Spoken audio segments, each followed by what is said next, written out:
Bueno, en primer lugar, es una gran alegría encontrarnos aquí con tanta gente joven, lo cual, pues, bueno, antes le comentaba a Juanma cómo se llamaba ese, no es un cuadro, es un fresco que hay de Miguel Ángel, ¿no? En la Capilla Sistina. En la Capilla Sistina, no es, bueno, es por lo simbólico, esa mano que hay extendida, en ese caso será Dios, pero pongamos una mano extendida ahí, saliendo de una reja, y otra mano de otros jóvenes que empiezan y se empiezan a tocar los dedos, ¿no? Llevamos más de 30 años, como quien dice en solitario, chupando hostias, como dicen en mi pueblo, y con una gana inmensa de ver que todo eso ha merecido la pena. Todos esos años de resistencia en las condiciones más extremas han merecido la pena en el sentido de que una nueva generación recoja el testigo, porque vienen tiempos duros y no hay otro camino que la lucha y no hay otro camino que la revolución y el socialismo. Entonces, a ver si nos da tiempo a entregaros ese testigo, ¿no? Bueno, yo quería decir unas cuantas de ideas nada más para no hacernos muy pesados. Por ejemplo, se ha levantado toda una leyenda negra sobre el PCR, de gente extraña, de gente manipulada, de gente desarraigada, etcétera, etcétera, que no solo lo ha hecho la policía a base de represión, sino fundamentalmente la izquierda. Llámense comunistas de todos los colores, porque ahora esto del movimiento para despistar, yo pongo el ejemplo de la chuche de los niños, ¿no? Le ponen un colorido y debajo va mierda, ¿no? Pero unos coloridos muy atractivos, todo el mundo se pone unos nombres súper guay, súper revolucionarios, izquierdistas, y es, como decía Lenin, palabrería izquierdista y hechos derechistas, porque en el fondo todo este reformismo sirve al Estado capitalista y lo defienden con más ahínco que una compañía de guardias civiles armados de metralleta, ¿me entiendes? Ellos para eso están y para eso le entregan los micrófonos y las cámaras de televisión y todo eso, porque ese es su trabajo. Si no, no lo iban a invertir ni un duro en ellos, ¿no?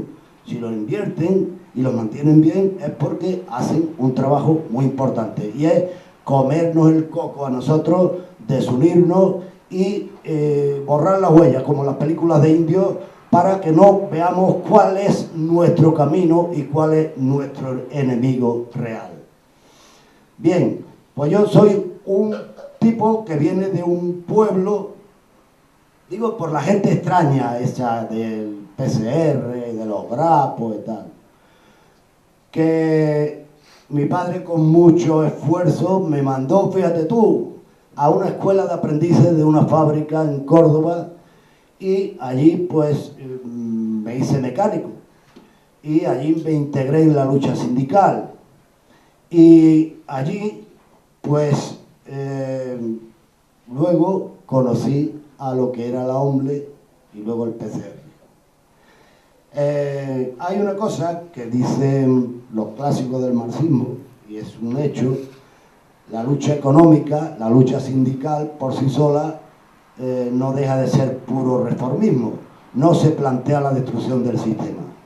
Entonces, a mí una cosa que fue para mí abrirme un mundo nuevo fue el tomar contacto con la OMLE entonces, que luego nos constituimos en Partido Comunista, porque a partir de ahí se me abrió eso, un mundo, probablemente el que a muchos de vosotros se os puede abrir, en el sentido de que ahora, por ejemplo, En mi tiempo era la lucha sindical y era la bronca contra los estertores del franquismo, y ahora tenemos pues gente que ocupa las calles. Primero era 15M, ahora son los 25, y mañana va a ser otra cosa mucho más elevada. El movimiento va a seguir progresando porque ellos no van a dejar de apretarnos la clavija. Entonces, o espabilamos o nos la dan todas.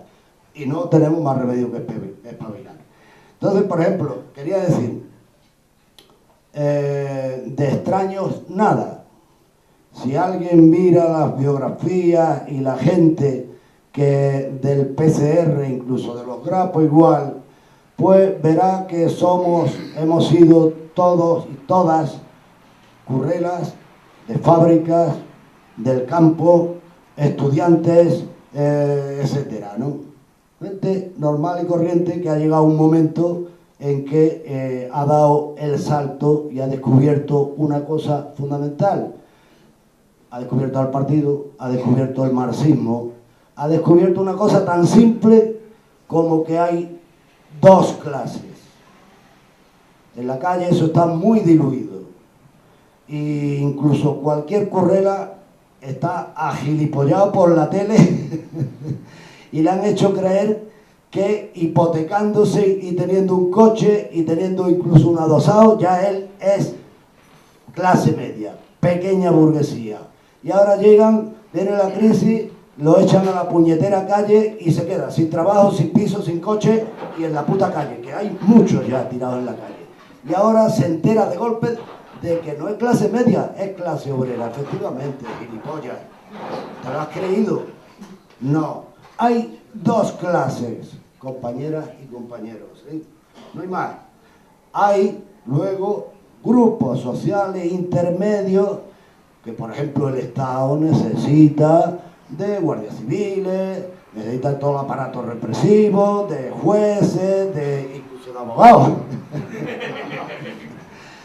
Pero, de alguna manera, toda esta gente, toda esta clase, grupos sociales intermedios, de una manera u otra, antes o después, se tienen que definir y estar en un sitio o en otro.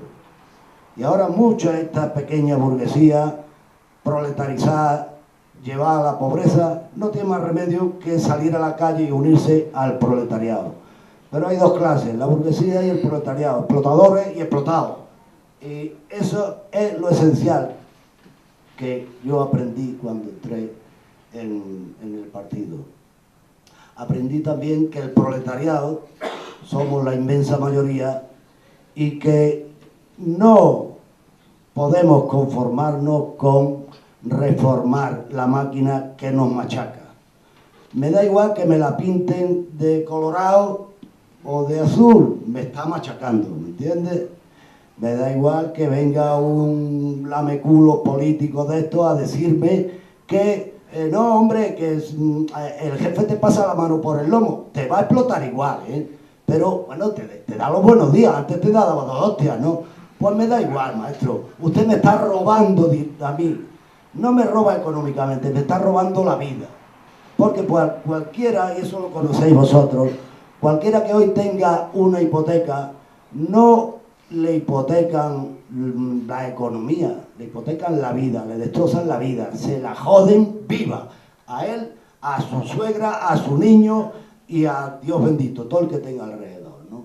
No es lo más grave que nos roben económicamente, es que nos roban la vida, nos roban la libertad y nos tienen que meter el miedo en el cuerpo, porque es que si no, a ver, ¿a quién coño obligan a levantarse a las 6 de la mañana, montarse en un andamio, tirarse 12 horas, volver a su casa reventado? ¿Cómo se consigue eso? Se consigue aterrorizando. No hay otra manera de explicarlo. A cualquiera de estos que tienen 7 Audi y un yate y todo eso, tú le dices, a las 6 de la mañana a los albañiles, y esto fuera. Y el tío dice, me tienes que matar, a mí y a toda la familia. Me tienes que... Bueno, por supuesto, eso no lo hacemos los currelas nada más que por el puro terror. Luego me hablan a mí de terrorismo cuando yo, ¿me entiendes?, digo estas cosas, ¿no? No, terrorista eres tú, hijo de perra, que tienes todo un ejército Es que, no.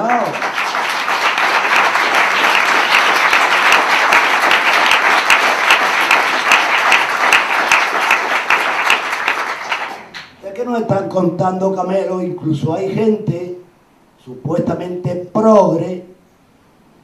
Yo diría, por ejemplo, un ejemplo. Hace unos años, todo un montón de gente se sumó al movimiento antimilitarista, todo y igual, con mucha subvención por detrás. Objetivo, el ejército profesional. Con ese no tienen problema. Con el otro sí, porque la revolución soviética, los fusiles de los obreros se volvieron contra la burguesía. Y eso no se lo pueden permitir. Entonces, ejército profesional. Y toda la caterva de progres se apunta a la movida y dice: pacifismo, pacifismo, tú eres un violento. Gilipollas, ¿quién va armado por la calle? Yo. Tengo un ejército entero de guardias civiles, de policías, de guardias jurados, de no sé cuánto, y además de todo el facherío que está bien organizado, pero bien organizado, ¿eh? No andemos con tonterías. Bueno, no quiero enrollarme más. A lo que voy es que aprendí unas cuantas de cosas, como que hay dos clases, como que el proletariado no puede tener otro objetivo. Verá, que yo no quiero que le saquen brillo a mi cadena. Yo quiero romper la cadena. Y para romper la cadena no hay historia. Hay que eliminar a los explotadores. Expropiar a los expropiadores, que decía Carlos Marx. ¿Y eso cómo se hace? Pues también aprendí que el proletariado necesita una herramienta, necesita el partido. El partido, que no es lo que estamos acostumbrados, todos estamos rayas de vendidos lameculos que van a trincar y a pillar siempre por ahí, ¿no? Subvenciones, esto, lo otro. No. Estamos hablando de un partido para hacer la revolución, compañeros. No queremos limosna, lo queremos todo porque nosotros lo producimos todo.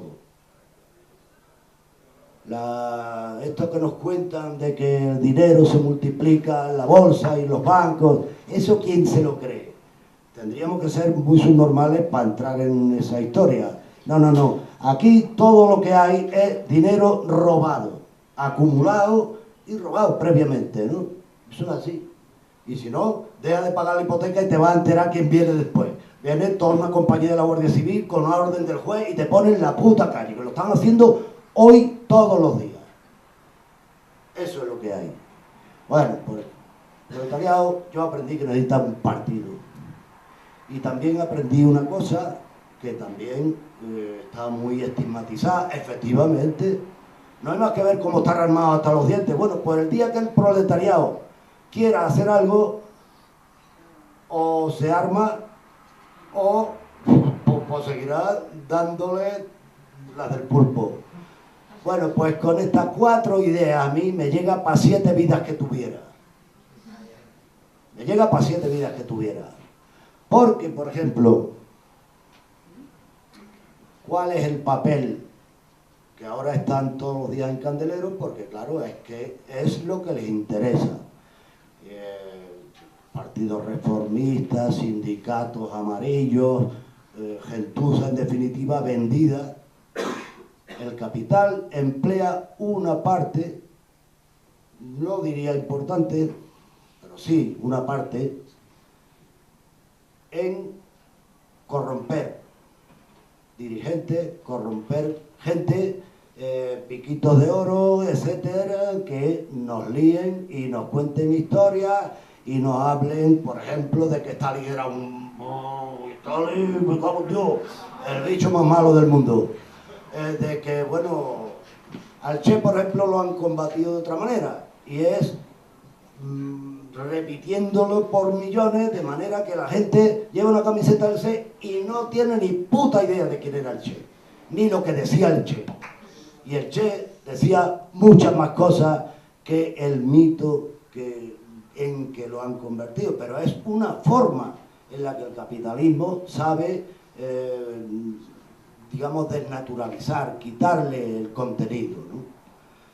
Bien, había una historia aquí, por ejemplo, digo porque nosotros, el PCR, viene de una época que fue clave en nuestra historia, que fue la transición. El PCR nace unos años antes, muy poquito. Una movida tan gorda como esa nos pilló muy jovencitos, muy débiles, ¿no? Hicimos todo lo que pudimos, pero no pudimos echar abajo esta maniobra. Durante casi 40 años llevamos diciendo que la transición era un fraude, que, en fin, ya lo vimos. Del franquismo pasamos al rey educado por Franco, pasamos con bandera, con himno, con todo el bagaje del franquismo, nos convertimos de la noche a la mañana en demócratas. Yo, cuando quiero ofender a alguien de verdad, le digo demócrata, porque es la estampa de un hijo de perra vendido y bueno, y encima que te quiere hacer creer que es progre. Pero tú me estás a mí intentando vender una burra vieja, ¿me entiendes? Que ya me la conozco, ¿me entiendes? Hombre, el otro día hablaba con Juan, me dijo, cuenta esa historia. Me lo voy a contar, porque resume un momento histórico, ¿no? Resulta que era el año 76 y el PCR, por ejemplo, estaba haciendo una campaña contra la movida constitucional. De hecho, incluso los grapos volaron los repetidores de Navacerrada para evitar, para, digamos, sabotear el recuento y la propaganda de... Y resulta que me detienen a mí. Me detienen y, bueno, el resultado, para que hagáis una idea, es que me llevaron al hospital penitenciario, que estaba en Carabanchel. Iba morado de arriba abajo, desde los pies a la cabeza, con la mandíbula aquí a medio lado, me partieron la cara. Me vi el niño. ¿Alguien había oído hablar de él? Este era un torturador que además dirigía a los guerrilleros de Cristo Rey y que luego, creo, si no, los ficharon los pesoístas para construir los GAL, porque tenía mucha experiencia en eso, ¿no? Bueno, pues por la mano de ese hijo de puta pasé yo y me he mandado directamente al hospital. Bueno, casualidades no. Estando allí, con toda la cara partida, varias costillas, todo morado, tumbado allí, entra Carrillo. Habréis escuchado la anécdota aquella de la detención de Carrillo, de la peluca y de toda aquella historia. No sé si lo habéis oído, pues soy muy jovencito, ¡qué envidia! Bueno, pues Carrillo, por ejemplo, Carrillo, yo lo he dicho por ahí en público también, y lo voy a decir aquí. Yo creo que no me voy a morir sin haber visto los papeles de la CIA en las que figura en nómina. Desde el año 40 y tanto, quizás antes del 50, ¿eh? Y yo creo que van a salir, lo están cuidando muy bien, pero de sus primeros viajes, después de la guerra, Carrillo a Estados Unidos. Hombre, casualidad. Y a partir de ahí empieza la maniobra de destrucción del PC. Porque el PC, para quien no lo sepa, compañeras y compañeros, fue una cosa muy seria. Tan seria como que mantuvo fundamentalmente bajo su dirección, hubo una resistencia de 3 años en España.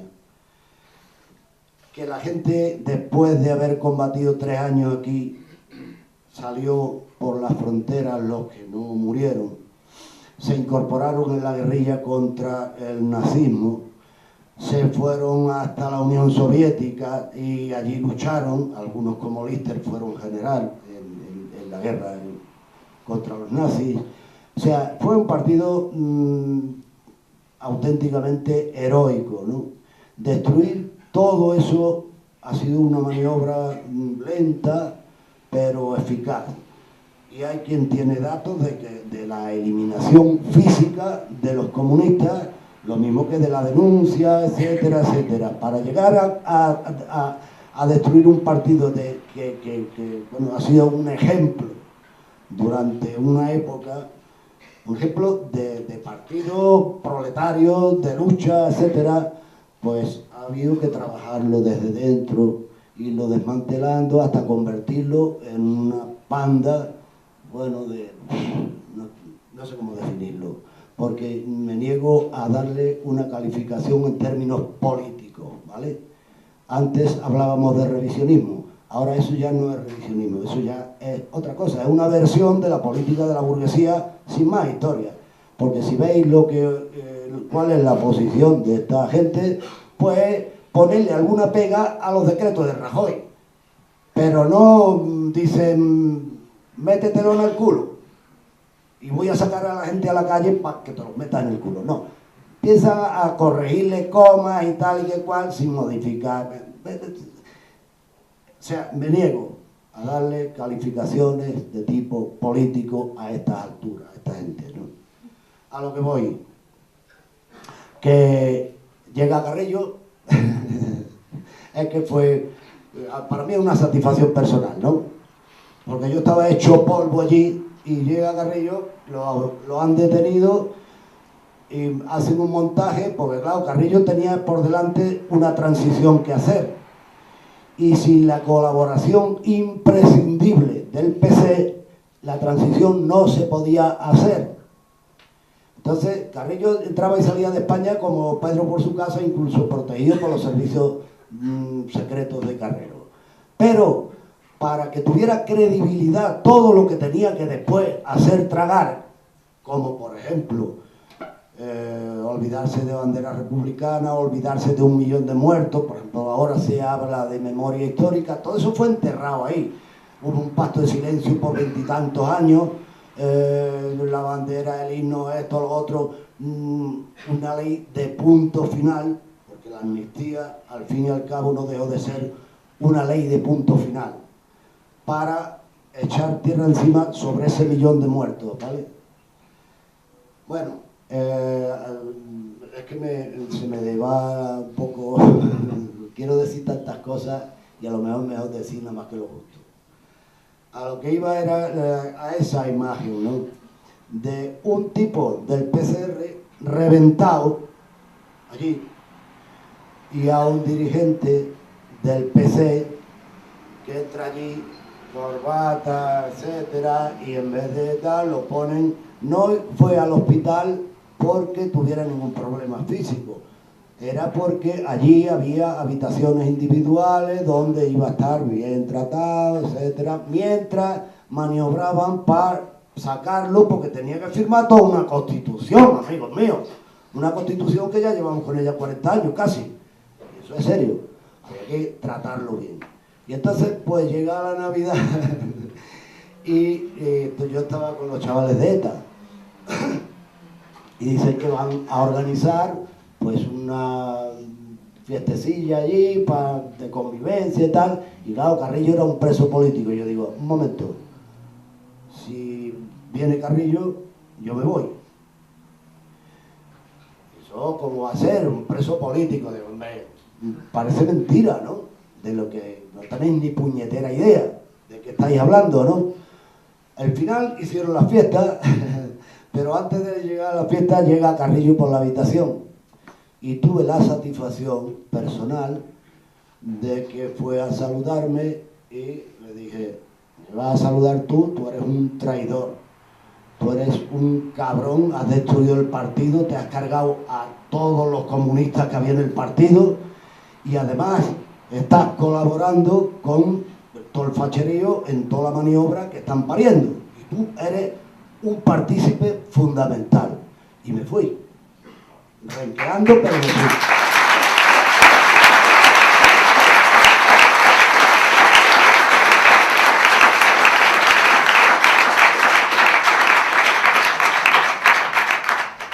Bueno, pues a mis compañeros de ETA les dije, digo, dentro de muy poco vais a saber quién es Carrillo. O sea, yo se lo he dicho en su cara, lo habéis oído, pero vosotros también os vais a enterar. Efectivamente, a lo poco de nada, por ejemplo, en los estatutos y todas las reivindicaciones previas a la transición, una de las cosas que figuraban en casi todos los programas de los partidos y partidillos de aquella sopa de letras era el derecho de autodeterminación, por ejemplo. Bueno, eso desapareció de la noche a la mañana. Se inventaron aquello, el café para todos, la autonomía, no sé cuánto, y a los de ETA, a la chepa directamente iba ahí, tomar nota y aprender, porque está ahí un poco en otro mundo. Bien, esta imagen tan simple resume quién es quién. Y resume una cosa, el PCR, por ejemplo, en esa etapa de la transición, ya digo, estábamos jovencitos todavía, no por la edad, sino también por nuestra experiencia política, por el desarrollo, ¿no? Y tuvimos los santos cojones de decir, es un fraude, es una traición, nos la van a dar todas juntas, etcétera. Y nos decían, estáis alucinados, sois no sé cuánto. Y empezaron en la prensa a decir que estábamos manipulados, que éramos de la extrema derecha, que los extremos se juntan, que no sé qué, toda aquella teoría, ¿no? Y aquella leyenda negra que inventaron para justificar, por ejemplo, pues toda una campaña de exterminio. Nosotros tenemos en nuestra lista, no digo por desgracia, porque la lucha es así, pero tenemos más de 20 y tantos muertos, algunos caídos en combate, pero otros asesinados directamente, como ha sido, por ejemplo, Carlos Delgado de Codes, lo asesinaron en el metro de Lavapiés, y estaba actuando de secretario general del PCR en aquel momento. Pero a España Viva, también de aquí de Madrid, lo asesinaron en la comisaría torturándolo.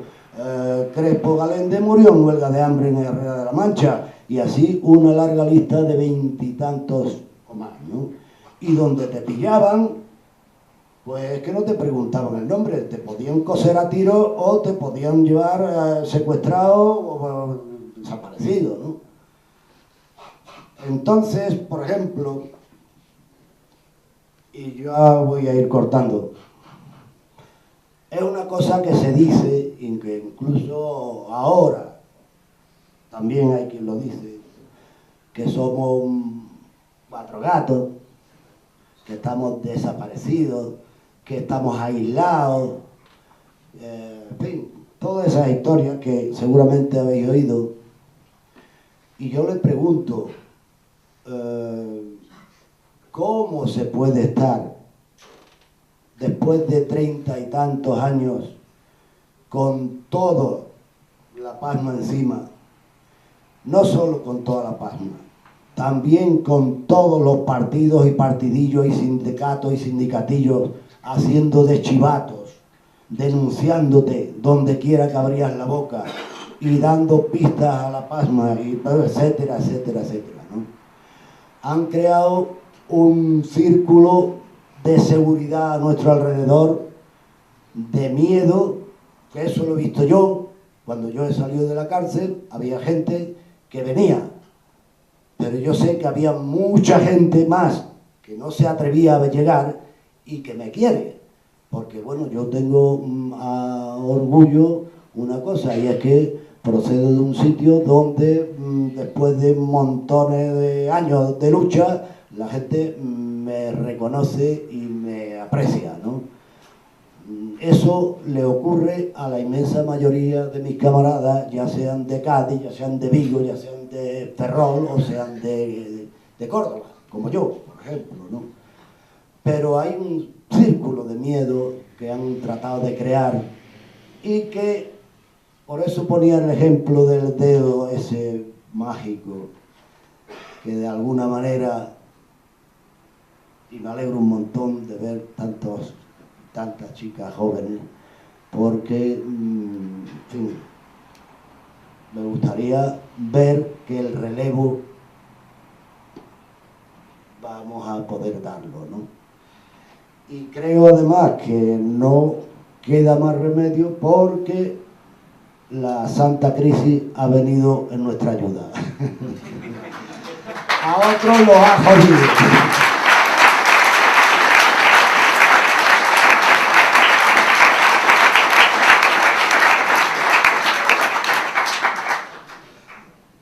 que a otros los ha jodido, pero yo digo que se jodan por gilipollas por haberse creído que eran clase media.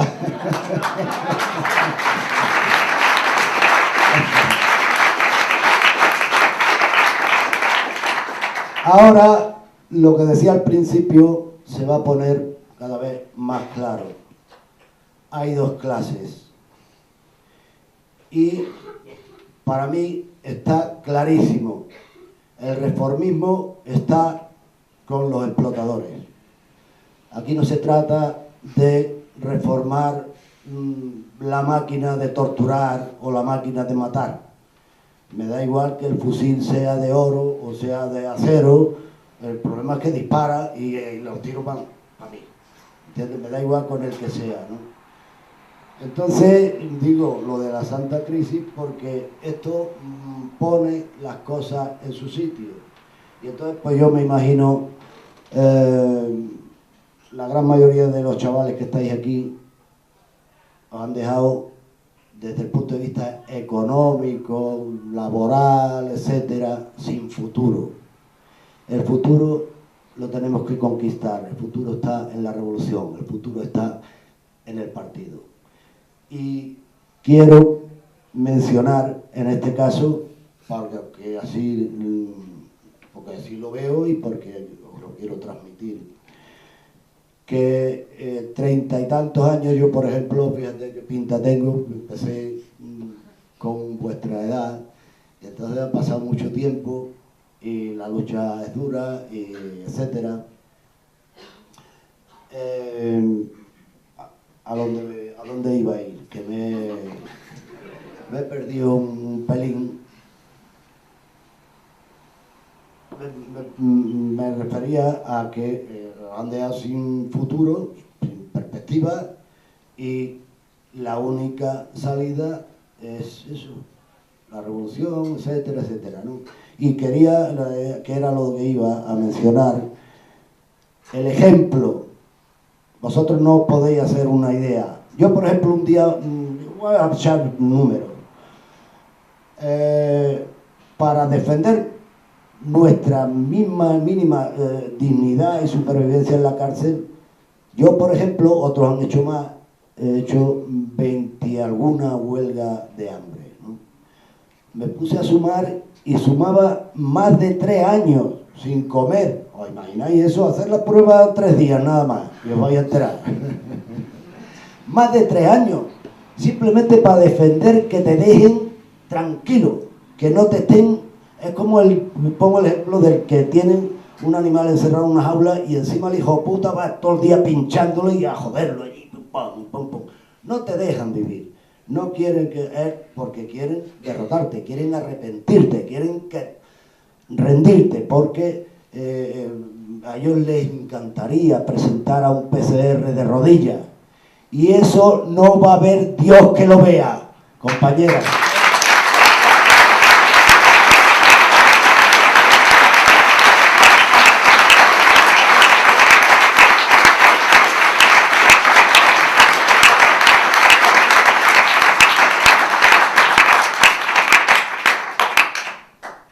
Y no va a haber Dios que lo vea porque nuestras presas y presos tienen claro que son una bandera que no puede caer ni va a caer.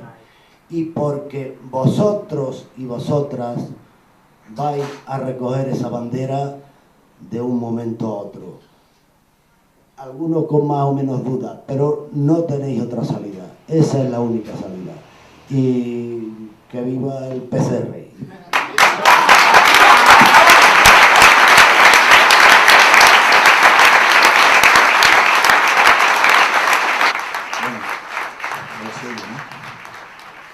Yo quería hablar un poco de el planteamiento de la lucha por la liberación de los presos políticos en la situación actual. Y lo quiero plantear desde el siguiente punto de vista, que yo creo que enlaza bien con lo que acaba de contar Pepe.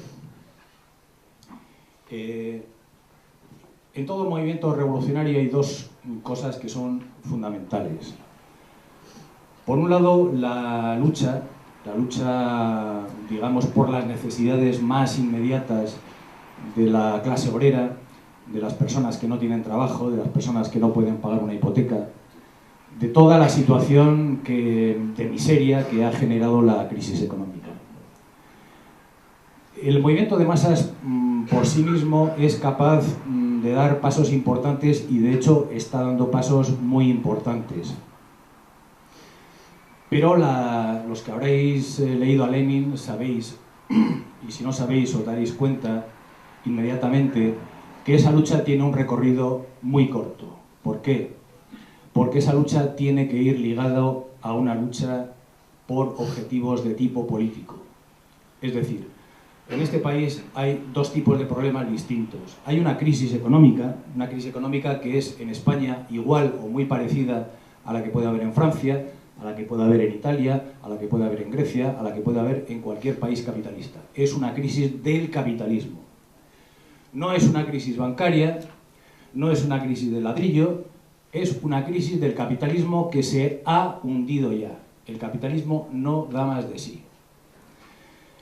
Pero frente a una situación de hundimiento de todo un sistema capitalista, no basta solo luchar por el trabajo, no basta solo luchar por la vivienda, no basta solo luchar por el salario, no basta solo luchar por la jornada de trabajo. Hay que luchar por el hundimiento del capitalismo. El capitalismo se ha hundido y hay que darle la última patada. Y esa última patada es un problema político. Y en España, esa crisis económica, ese hundimiento del capitalismo, está ligado al hundimiento del Estado fascista. El Estado fascista en España nace, como sabéis todos, el 18 de julio de 1936, en el cual los fascistas se proponen eliminar la victoria del Frente Popular en unas elecciones. Y su triunfo costó 3 años de guerra civil, en la cual murieron 1 millón de personas, más otros 350.000 que fueron brutalmente asesinados en la posguerra, en los años inmediatamente posteriores a la posguerra. Más 2 millones de exiliados. Es decir, este país perdió lo más importante de lo que eran sus organizaciones políticas, sociales, sindicales, culturales, etc. Ese Estado que han estado puliendo, que han estado desarrollando, que han estado limando, que han estado reforzando, que han estado consolidando, porque eso fue la transición, una consolidación del Estado fascista, no un cambio del Estado, sino una consolidación del propio Estado fascista, ese Estado se ha hundido también. Entonces, no se puede solucionar los problemas económicos si no se solucionan los problemas políticos. Y al revés, no se pueden solucionar los problemas políticos si no se solucionan los problemas económicos. Por lo tanto, la única alternativa, y no hay más, la única alternativa que hay en este país es la revolución socialista. Es la revolución socialista y es la dictadura del proletariado. No hay más.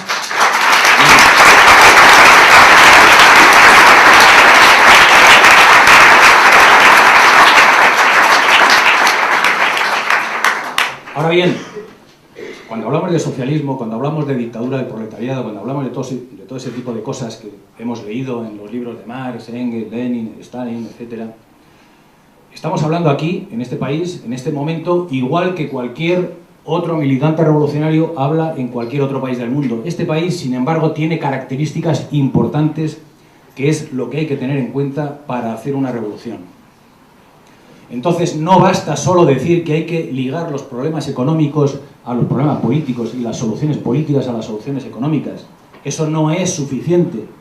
Hay que decir bien claro y concretar aquí y ahora un programa revolucionario, un programa de transformación social de este país. Ese es el ABC de cualquier revolución. Es decir, no hay ninguna revolución si los problemas económicos no se relacionan con los problemas políticos y los problemas políticos no se relacionan con los problemas económicos. No basta por sí mismo la lucha sindical para llevar adelante una revolución. Ese es exactamente el punto preciso en el cual es necesario situar la lucha por la liberación de los presos políticos. Los presos políticos son un elemento fundamental de la transformación revolucionaria de este país. ¿Por qué? Porque la historia así lo demuestra. La historia lo ha demostrado desde el momento del levantamiento de Asturias en 1934, donde ya la represión inicial del Estado costó aproximadamente unos 20.000, 30.000 presos. En aquel momento todas las organizaciones que no son las organizaciones actuales se dieron cuenta perfectamente de que el problema de los presos políticos, de que la lucha por la liberación de los presos políticos era un elemento fundamental. No solamente los partidos políticos, por supuesto el Partido Comunista, por supuesto el Partido Socialista, por supuesto los partidos republicanos, incluso partidos independentistas, también los sindicatos se plantearon como un elemento fundamental de la lucha por la transformación política de este país, en la creación de un Frente Popular. Un Frente Popular que, como sabéis, ganó las elecciones en febrero de 1936, cuyo punto primero y más importante fue: todos los presos políticos serán puestos en libertad. Entonces, insisto y repito, y no me cansaré de repetir, que la lucha por la liberación de los presos políticos es un elemento fundamental de cualquier programa revolucionario, y que todas esas organizaciones, partidos, se llamen como se llamen y se pongan la etiqueta que se pongan, si no tienen en su programa la lucha por la liberación de los presos políticos, yo personalmente no los puedo considerar no solamente como revolucionarios, sino como ni siquiera como organizaciones populares. De ninguna de las maneras.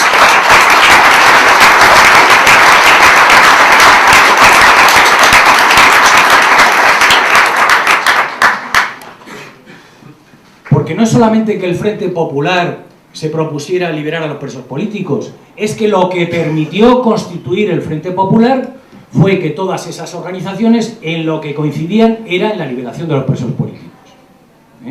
Entonces, ese fue un elemento fundamental de una transformación, porque las elecciones del Frente Popular de febrero de 1936 supusieron una transformación, un cambio cualitativo de la República, que fue lógicamente lo que provocó la reacción de los fascistas y la guerra civil.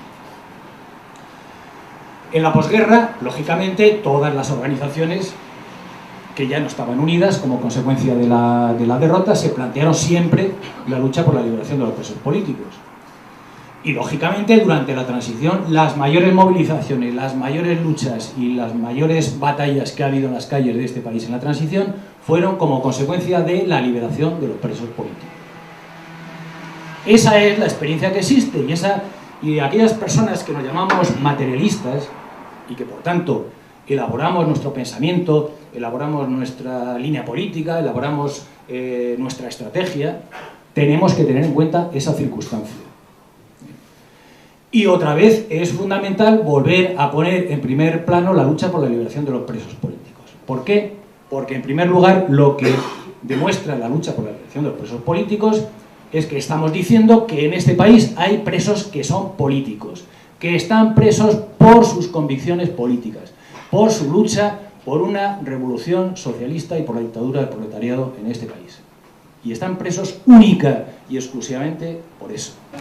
Y voy a poner un ejemplo que seguramente conoceréis porque es bastante reciente, que es la condena a Manuel Pérez Martínez, secretario general del Partido Comunista de España reconstituido, a 17 años de cárcel por una colocación de un explosivo en el año 1998 que hicieron los Grapo en una empresa de trabajo temporal. Como veis, el círculo se cierra. Es decir, estamos siempre hablando de lo mismo, de la misma problemática, de la explotación laboral de todo el mundo y de que una conquista que había sido del movimiento obrero en la época franquista, que es que las empresas de trabajo temporal no es que no estuvieran legalizadas, no. El movimiento obrero en este país consiguió que las empresas de trabajo temporal hasta los años 80 fuera un delito. La subcontratación de mano de obra en este país era un crimen, estaba prohibido por la ley y era delito. Y lo que era delito, entonces, y esa conquista del movimiento obrero, hoy se ha transformado en un negocio, en la explotación en condiciones absolutamente aberrantes de la mano de obra. Y voy a explicar por qué en el caso de ese explosivo que colocaron ahora. Esa empresa de trabajo temporal se llamaba People. y estaba en la Avenida de América, en la calle de Avenida de América. Entonces, People se dedicaba, teóricamente, a la formación de mano de obra en hostelería. Entonces, habían dividido el local en dos partes. Tenían en un lado la empresa de trabajo temporal y en el otro lado tenían un restaurante. Y por los sótanos había un pasadizo por el cual la gente que iba supuestamente pidiendo formación y matriculándose en una empresa que supuestamente daba formación y por tanto pagando una matrícula y pagando un dinero, luego se les daba formación trabajando gratis en el restaurante. Es decir, esa es la situación real de este país. Es decir, hay personas en este país que no solamente no cobran un salario por su trabajo, sino que tienen que pagar por su trabajo a la empresa. Tienen que pagar dos veces. Una vez a la empresa en la que están trabajando, al restaurante, y otra vez a la empresa de trabajo temporal porque están en formación. Les están formando. Pero vamos, no conforme con estos, es que un mes antes de que los Grapo pusieran el petardo y se cargaran no solamente la empresa de trabajo temporal, sino el restaurante, lo volaron. Pues resulta que había habido una huelga, había habido una serie de protestas, los sindicatos se habían quejado de esta situación, lógicamente, pero claro, el papel de los sindicatos llega hasta donde llega. Estaba todo el suelo lleno de octavillas, estaban todas las paredes llenas de carteles, los retretes del restaurante llenos de pegatinas. Había habido mucha protesta sindical y algún sindicato o algún sindicalista había llamado por teléfono amenazando a los patronos de que cualquier día les iban a gastar una broma. Pero claro, es que una cosa es predicar y otra es dar trigo. Es decir, todo ese movimiento que había allí y que no era capaz de dar más que lo que puede dar una lucha sindical, una lucha de los trabajadores en cualquier circunstancia de ese tipo. Hasta que llega una organización y lo vuela. Vuelan la empresa de trabajo temporal, repito, y vuelan también el restaurante. Es decir, que hay determinados tipos de lucha, como los amesos, por ejemplo, que van más allá de lo que el movimiento obrero puede dar de sí, por sí mismo, de una manera espontánea. Y por tanto existe esa relación y existe esa lucha entre el movimiento sindical y un movimiento armado clandestino como son los Grapo, ¿no? A partir de ahí, pues bueno, todo el mundo reivindica, claro, todo el mundo se apunta al éxito, ¿no? Y bueno, pues aparecen reivindicaciones, incluso de sindicatos conocidos, de los comandos autónomos, etcétera, etcétera. Y esa es la instrucción de la causa, que ocupa 40 folios, donde cuentan esta historia. Y lo que yo os estoy contando son los 40 primeros folios del sumario. A partir del folio 41 llega, se archivan las actuaciones, las actuaciones están durmiendo, imaginaros, desde el año 98 hasta ahora, las meten en un cajón, nadie se acuerda de ellas, y de repente, uy, si tenemos esto aquí, lo sacan y lo ponen encima de la mesa, ya se olvidan del hecho y empiezan con el montaje PCR-Grapo. Y con el responsable de esto, ¿quién es? Pues ¿quién va a ser? Pues Manuel Pérez Martínez. Y instruyen 4.000 folios para tratar de demostrar que el PCR y el Grapo no solamente son lo mismo, sino que son una única organización, bueno, lo que ya sabéis, etcétera, etcétera, etcétera. 17 años de condena. 17 años de condena que si alguno sabéis un poco de derecho, habéis leído el Código Penal, sabéis que en este país jamás se ha condenado a nadie por la colocación de unos explosivos a 17 años de cárcel. El juicio, como sabéis, se convoca de una manera precipitada, es decir, de la noche a la mañana prácticamente. Este que está preso en la cárcel de Castellón lo sacan 5 o 6 días antes y lo tienen paseándose por todas las cárceles de España durante 5 o 6 días. La Dirección General de Prisiones engaña a la propia Audiencia Nacional, le dicen que está preso, que lo han metido preso en la cárcel de Navalcarnero. Yo le voy a ver a la cárcel de Navalcarnero para preparar el juicio. No está preso en la cárcel de Navalcarnero, no se puede preparar el juicio. Es decir, el abogado tiene que hacer un juicio sin haberse podido entrevistar con su defendido. Lo haces constar y te dicen que ¿qué me cuentas? ¿Que a dónde vas? ¿Que de qué te quejas? ¿Que de qué te quejas, señor? Es que el artículo 24 de la Constitución dice que las personas tienen derecho a ser defendidos por un abogado. Y por tanto el abogado se tiene que poder entrevistar con su defendido en la cárcel. Pero es que no estaba en la cárcel de Navalcarnero. Lo meten esa misma noche en la cárcel de Valdemoro. Eso que es un engaño, por supuesto, al abogado, pues que es un engaño a al propio tribunal. Pues le da lo mismo, les da exactamente igual. Les importa un bledo. Y la consecuencia de todo eso, 17 años de cárcel. Como veis, este es un ejemplo de lo cual se pueden poner montones, ¿no?, de cómo funciona todo el aparato, todo el dispositivo que tiene esta gente preparado para hacer frente, no para hacer frente a una sigla como pueden ser los GRAPO, el PCR, ETA, que es que ellos se creen y se han convencido a sí mismos de que el problema de la violencia, de que el problema de lo que ellos llaman el terrorismo, etcétera, pues depende de unas siglas. Es decir, si no hay ETA no va a haber violencia, o si no hay GRAPO no va a haber violencia. Lo que no se dan cuenta, porque son estúpidos, que ese es el problema gordo de la burguesía, es que el problema de la violencia va a empezar ahora. Ahora es cuando esto va realmente a empezar. Y el ejemplo más claro lo tenéis ahí con lo que ha ocurrido en el 25S, en el cual a los organizadores pues se les ha llevado ante la Audiencia Nacional. Es decir, que la Audiencia Nacional no es un tribunal represivo, por supuesto, heredado de la época franquista, heredero del Tribunal de Orden Público, de los consejos de guerra, etcétera, etcétera. No es un tribunal que estaba diseñado para juzgar a unas siglas y a una serie de personas muy concretas, muy definidas porque pertenecían a... No. La Audiencia Nacional está para juzgar lo que está para juzgar, que es a la gente que en este país levante la mano contra el sistema establecido. Y como la gente que va a levantar la mano contra el sistema establecido no van a ser ni 1, ni 2, ni 3, ni 4, ni 25S, ni GRAPO, ni ETA, ni nadie, sino que va a ser un movimiento masivo, la Audiencia Nacional va a tener que hacer frente a todo ese movimiento masivo. Y de ahí vienen todas las reformas legales que están preparando.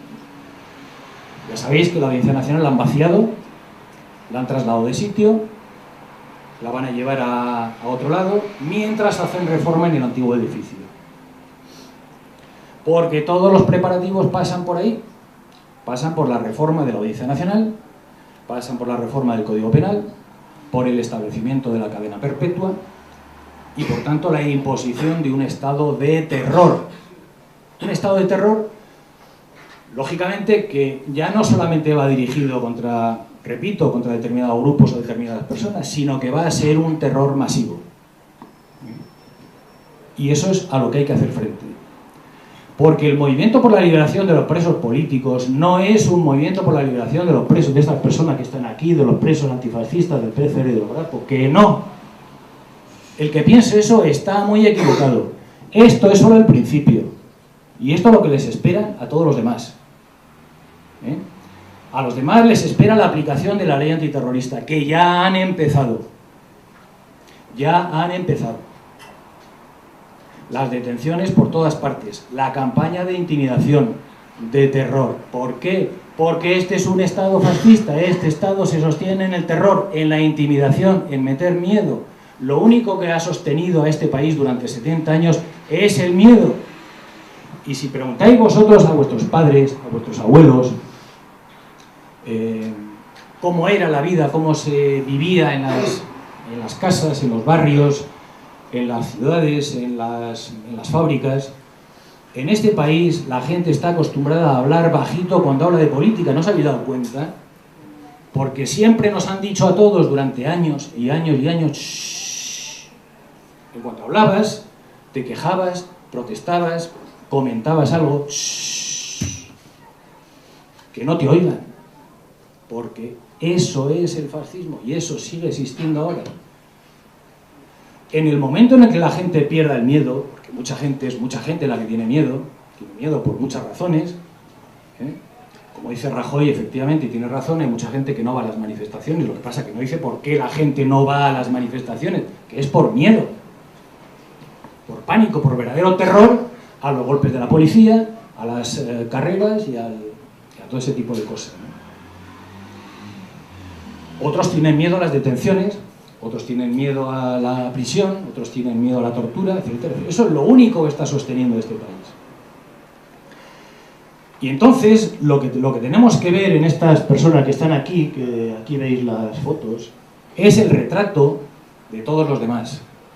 Esas personas están ahí porque han luchado en condiciones muy difíciles por todos los demás. Y ahora toca a todos los demás luchar por su liberación, que va a ser su propia liberación. Eso es lo que hay que tener en el pensamiento cuando se ponga la consigna de liberación de los presos políticos en todas y cada una de las plataformas de los partidos, de los grupos, de los colectivos, de los sindicatos y de todo movimiento que se pretenda ser un movimiento popular. Ya no digo revolucionario, por supuesto, popular. Hay que pensar, repito, que la liberación de los presos políticos es la liberación de uno mismo. Nada más. Muchas gracias.